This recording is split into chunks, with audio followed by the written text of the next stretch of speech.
কিছু অনেক সময় কাস্টমার দামে পারতেছে না অনেক প্রোডাক্টে, তারপরে চেষ্টা করে মাইনে নিচ্ছে আর কি।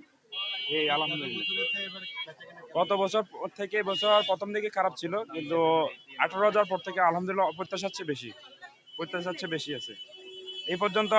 আল্লাহর মতো অনেক অনেক বেচা কিনা আছে। তেমন না, মোটামুটি গত বছর সারাইতে পারে না। গত বছর তো বিরাট বেচারা ছিল, এবছর তেমন না, কম। বেচা কিনা মিডিয়াম, মোটামুটি কথা, ভালো না মন্দ না, মিডিয়াম বেচা কিনা। 3বার আইছি ভাই, এরপরে কেনাকাটা হয় নাই। এখন আবার 11,000 নিয়ে আইছি, এখন আল্লাহ জানে কি হয় ভাই, কপালে কি আছে, কয়টা ফেরে সঠিক জানি না। শার্ট, প্যান্ট, জামা কাপড়, তারপরে পাঞ্জাবি। ভালো।